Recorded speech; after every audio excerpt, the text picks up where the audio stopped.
Hi, I'm Channing, creator of the board game Galactic Era.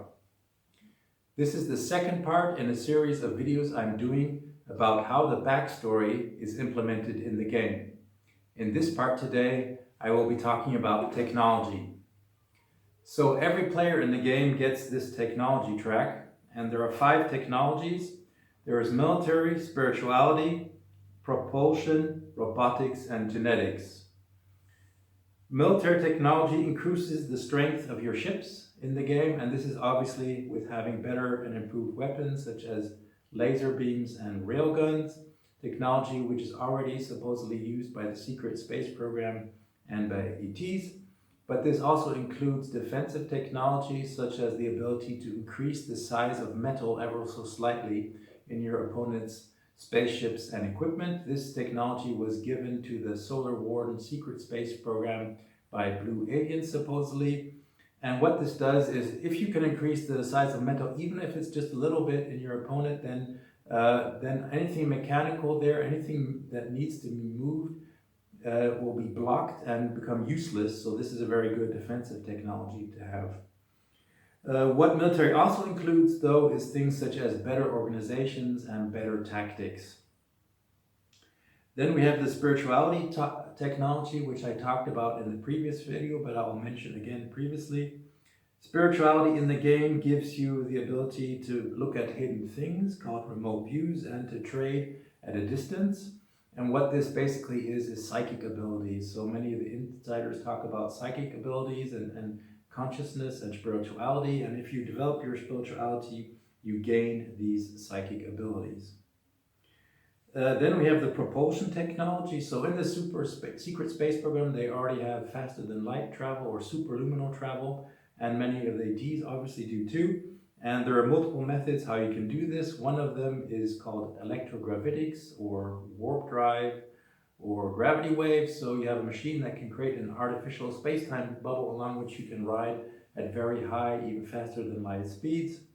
This technology was supposedly developed by Townsend Brown, called electrogravitics, already in the 1930s, and by Bob Lazar, a person who supposedly worked at Area 51 for the US military, reverse engineering crashed ET craft, also talks about this technology. In the game, you will see this image of a spaceship on the rulebook cover and on the website. And this basically is how a secret spaceship actually looks like by the US Navy, called the USS Hillenkoetter. This was described by Gary McKinnon, a hacker from the UK, who hacked into the NASA database and who supposedly saw an image that looked like this. You will see these various bulbs here at the end of the spaceship. Those are the drives. They create a warp field or something like that, which allow the ship to travel. Another technology you will see in the game is stargates. So stargates in the game allow you to jump between various stars back and forth. This is obviously a very useful thing to have. And this comes from the observation of people in the secret spacecraft of ET craft appearing in our solar system through the sun. So they travel out of the sun and suddenly they're here. Obviously they have shields or something which protect them from the heat of the sun. But what they're doing is they're using the sun as a wormhole to travel through the so-called cosmic web. So the idea is that there is a more advanced form of physics called electric universe or plasmic universe, where electric and magnetic fields play a very important role. And this cosmic web is basically filaments between this that connect the stars, filaments of charged particles and electromagnetic lines between the stars, and the ETs use these lines for their drives where they can jump between stars. At the highest level of the game, you can move anywhere instantly. This is the most advanced form of travel I've heard of, and supposedly works like this. So the ET have a spacecraft and they match the frequency of their spacecraft with the frequency of the destination where they want to go to, and then their spacecraft then appears there.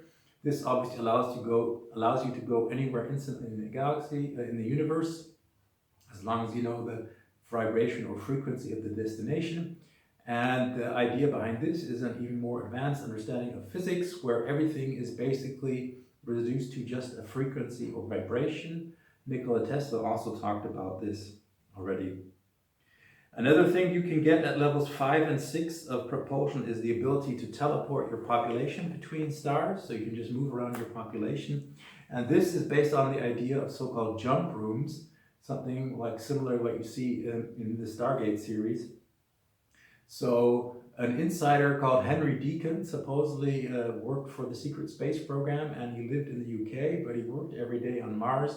And how he would get there is through so-called jump rooms. So he would enter a secret passageway, go into a jump room, appear on Mars, then work, spend the day there working, and then return to home at evening. So this is supposedly a technology that the secret space program already uses. Then we have robotics.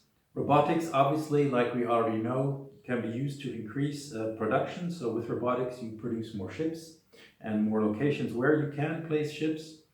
And at the higher levels of robotics in the game, you get the ability to research more quickly. So you get more technology levels more quickly. And this basically is just AI, something which we already know today. And obviously, if you continue to develop your AI, you get AI that is eventually as smart as humans or even smarter as humans.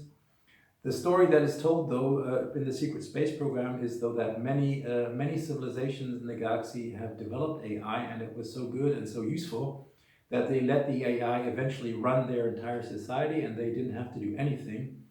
But then the problem is that the AI eventually comes to the conclusion that it doesn't need to do this really, because the population it's hosting isn't really helpful or anything, and it just kills off its population and then does its own thing. So many ETs and many people in the secret space program considered AI to be very dangerous, and as a result, they treat it very carefully. Meaning, they whenever they use AI, they make sure to isolate it so that it doesn't do anything on its own. The next technology we have is genetics. So genetics is very important in the game because you can increase your population very quickly with genetics, and this gives you points. That's one of the important ways to score in the game. And this is because in these secret space programs and the ETs, genetics are very highly prized. So one of the most valuable things that you can get in the galaxy supposedly is genetic samples. A lot of races research genetics, are master geneticists, and use genetics to change their own DNA. So they improve their bodies and such. And one example of this are the Dracos, the supposedly negative reptilians who have controlled Earth. And in the early days, many millions of years ago, they traveled through the galaxy, exploring, finding other reptilian races and taking the best DNA of each of them and then incorporating it into their own bodies. And as a result, they're very big, very strong, are very intelligent, have powerful psychic abilities. And this has allowed them to dominate many other races throughout the galaxy. So as a result, and genetics in the game also allows you to do more actions more cheaply, which is also the idea behind it, that you improve the genetics and you can do more things in the game. So so another thing in the game is technology trading. So in the game you can swap technologies with each other, where you each teach each other another level of technology. And this comes from the fact that apparently many ETs trade technologies with each other. So there is this secret space program called the ICC, the Interplanetary Corporate Conglomerate, which is a secret subdivisions of defense companies in the US who have bases on the moon and Mars and throughout the solar system. And they supposedly have been trading with hundreds of ET races, trading technologies with them. And that's what's very often done. So there's no form of money really, but they do trade technology and other things for each other. So if you want a few more books I can recommend about this subject. So one book where I got this stuff from is called The Ascension Mysteries by David Wilcock. In the second half of this book, he talks about the secret space program and their technologies, and also the secret history of the solar system. And so you can get the information from that. Also a lot of spiritual information in this book. And also likewise the book Hidden Truth, Forbidden Knowledge by Dr. Stephen Greer, where he talks about ET, spirituality, and very advanced technologies. Okay, So that's it for the explanation of technology. Goodbye.